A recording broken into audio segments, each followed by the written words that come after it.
The 2012 NBA All-Star Game is in the books. Brian Fritz, Tony Mejia, ProBasketballNews.com here.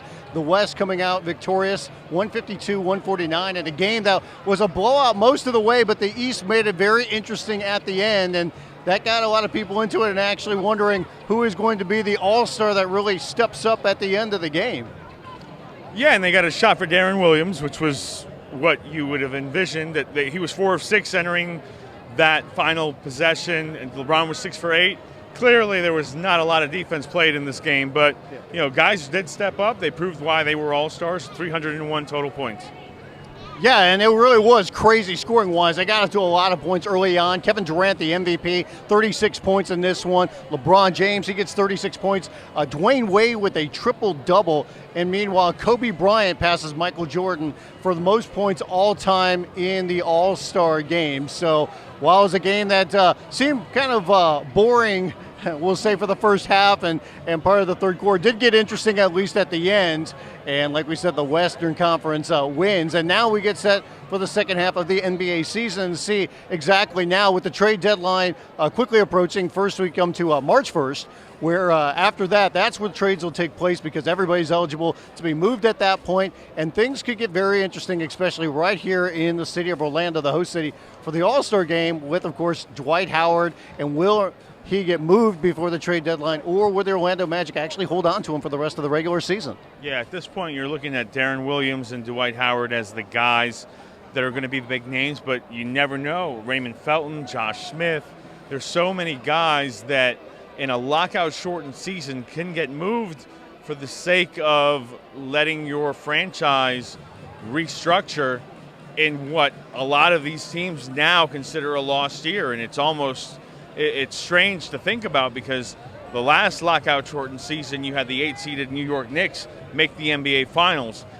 Maybe a team like the Boston Celtics can do that, but for the most part, from what I'm hearing around the league, teams are going to cut their losses and try to use this as a building tool. So for the next 2 weeks, we're going to hear a lot of stuff on the rumor mill, and at the same time, we're going to get instances where we won't hear a whisper about a trade and all of a sudden, boom, it's done. And it's going to be interesting. And that's usually the ones that seem to happen, the ones that don't get rumored a lot. But at the same time, Dwight Howard's going to be the center of attention. The LA Lakers are going to be the center of attention, whether or not they will or won't make a move. The Boston Celtics, will they actually gut their team? Can they get some valuable assets, or will they ride it out the way that it goes? I think when it comes to the end of the day, there's been a lot more sentiment, I think, that people think Dwight Howard might actually stay with Orlando for the rest of the year. But I think the Magic have to move him. It's just whether or not they find a suitable partner and a team that he will re-sign with, and obviously that means the LA Lakers come front and center. Will they make the deal, and what do they have to give up if they make that deal with the Magic for Howard? March 16th comes and goes. Dwight Howard will not be in an Orlando Magic uniform, and if he is, somebody has a lot of explaining to do. Because the bottom line is he's not going to re-sign here long term. It's just not going to happen. So why would you not deal him for something? Haven't you learned from your mistakes? And I think Otis Smith does not want to be the GM that loses Dwight Howard for nothing. So ultimately, you're going to get a massive deal.